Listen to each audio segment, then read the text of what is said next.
காவேரி ஒழுங்காற்றுக்குழு தமிழ்நாட்டுக்கு தண்ணீர் உடனடியாக திறந்துவிட வேண்டும் என்ற வழிகாட்டுதலை தந்திருக்கிறது. ஆனால் வழக்கம் போல கர்நாடக மாநில அரசு பிடிவாதம் செய்கிறது. இது அரசமைப்பு சட்டத்திற்கு அல்லது காவிரி ஒழுங்காற்றுக்குழுவின் ஆணைக்கு எதிரானதாகும். விரைவில் தமிழ்நாடு முதலமைச்சர் கர்நாடக முதலமைச்சர் அவர்களை சந்தித்து பேச இருக்கிறார். ஆகஸ்ட் 3ஆம் தேதி இந்த சந்திப்பு நடைபெற உள்ளது. அதன் பிறகு இதற்கு ஒரு சுமூகமான தீர்வு கிடைக்கும் என்று நான் பெரிதும் நம்புகிறேன். இன்று நம்முடைய காவேரி டெல்டா பகுதியில் இருக்க குறுவை பயிர்களை காப்பாற்றுவதற்காக காவேரி நதியில் 3500 கியூசெக்ஸ் இமீடியட்டாக நீர் விட வேண்டும் என்று Kaveri water management authority order பண்ணியிருக்காங்க. இது ஏதோ சாதாரண நாள் மாதிரி இல்லை, இது ரொம்ப ஒரு அவசர நிலை. இந்த நிலையில் இந்த தண்ணியை கர்நாடக அரசாங்கம் விடணும் அப்படின்றது எங்களுடைய ஒத்தாயமாக இருக்கிறது. அது குறித்து நாங்கள் எல்லா முயற்சிகளும் எடுத்துக்கொண்டு வருகிறோம். So this is a serious issue. The Kaveri Water Authority has clearly ordered Karnataka to release roughly up to 4 TMC feet of water over the next 15 days to Tamil Nadu. Now we will absolutely ask for this to be implemented, and Tamil Nadu will ask for its share of water. It is also true that for the first time in 60 years there is a Congress government in Tamil Nadu. It also happens that there is a Congress government in power in Karnataka. So there will be a constructive dialogue, attempts at a constructive dialogue, and to resolve the situation without any politics, no politicking here. This is about the lives of farmers there. So we are trying to engage in a constructive discussion to resolve this issue. Thank you. Kaveri தண்ணீர் பொறுத்த வரைக்கும் கிட்டத்தட்ட 40-50 ஆண்டுகளாக இந்த பிரச்சனை ஓடிட்டு இருக்கு. தமிழ்நாட்டுக்கு வழங்க வேண்டிய அந்த காவிரி தண்ணீரை ஒரு வருஷம் கூட அவங்க கர்நாடகா கொடுத்தது கிடையாது. நம்முடைய அதாவது ட்ரிபியூனல் என்ன சொல்லியிருக்காங்க, 2007 வருஷத்துக்கு 177 டிஎம்சி தமிழ்நாடு கொடுக்கணும். அதே 2018 சுப்ரீம் கோர்ட் உச்சநீதிமன்றம் அவங்கள அந்த ட்ரிபியூனலோட இது பண்ணி அதுபடி தமிழ்நாட்டுக்கு மாதம் ஒரு ஒதுக்கீடு இருக்கு, அதுபடி கொடுக்கணும். ஆனால் கடந்த ஜூன் ஜூலையில் நமக்கு கிட்டத்தட்ட 40 டிஎம்சி கர்நாடகா தமிழ்நாட்டுக்கு காவிரி தண்ணீர் கொடுத்துருக்கணும். ஆனால் 10 விழுக்காடு 4 டிஎம்சி கூட அவங்க கொடுக்காம இன்னைக்கு இது பண்ணியிருக்காங்க. இதனால் லட்சக்கணக்கான விவசாயிகள், டெல்டா பகுதியை சேர்ந்த லட்சக்கணக்கான விவசாயிகள் கடுமையான பாதிப்புக்குள்ளாக இருக்கிறாங்க. இது என்னன்னா நாங்கள் இன்னைக்கு பார்லிமெண்ட்டில் பொறுத்த வரைக்கும் போன வாரம் 0 ஹவரில் பூஜ்ய நேரத்தில் இது எழுப்ப நினைச்சேன். ஆனால் சபை நடக்கலை. இது ஒரு முக்கியமான விஷயம்.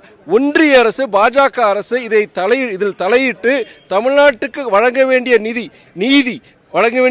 வழங்க வேண்டிய தண்ணீர் இதை ஒன்றிய அரசு இதில் தலையிட்டு பண்ணணும்.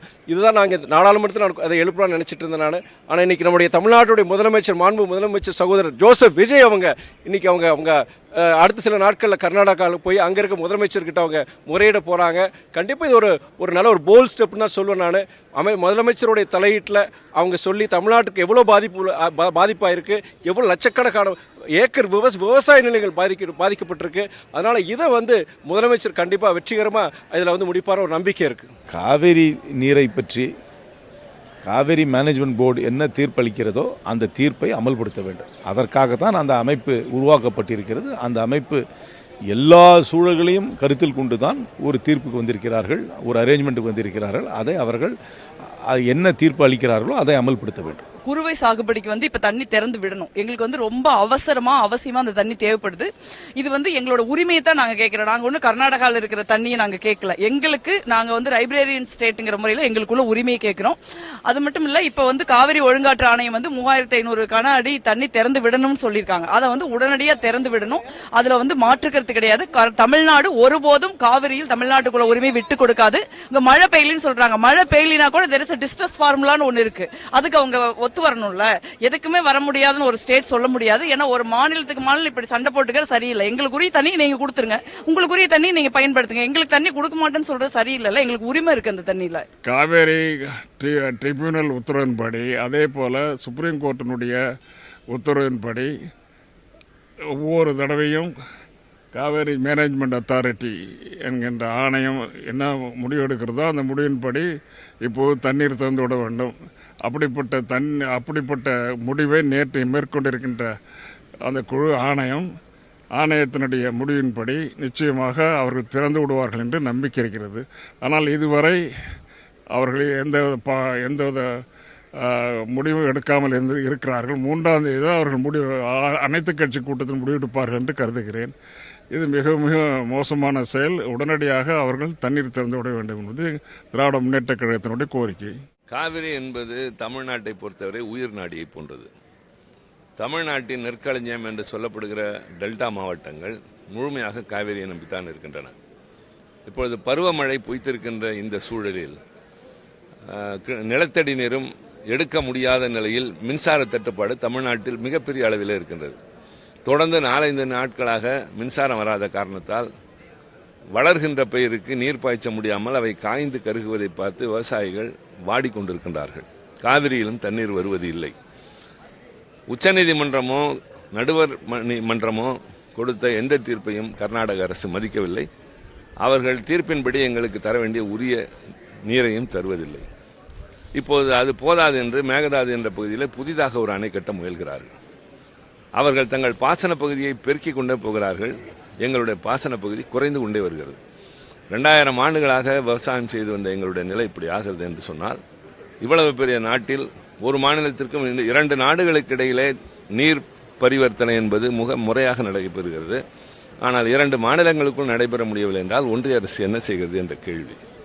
ஆக கர்நாடக மாநிலம் யார் ஆட்சி செய்தாலும், அது காங்கிரஸாக இருந்தாலும் பாரதிய ஜனதாவாக இருந்தாலும், தமிழ்நாட்டை வஞ்சிப்பதில் மட்டும் ஒற்றுமையாக இருக்கிறார்கள். நாங்களும் அதில் சமரசம் செய்து கொள்வதாக இல்லை. திராவிட முன்னேற்ற கழகம் ஆட்சியில் இருந்தபோது பல்வேறு வகைகளில் நடுவர் மன்றம் அமைப்பதற்கும் நாங்கள் தான் காரணம். உச்சநீதிமன்றத்தையும் அணுகினோம், நல்ல தீர்ப்புகளையும் பெற்றோம்.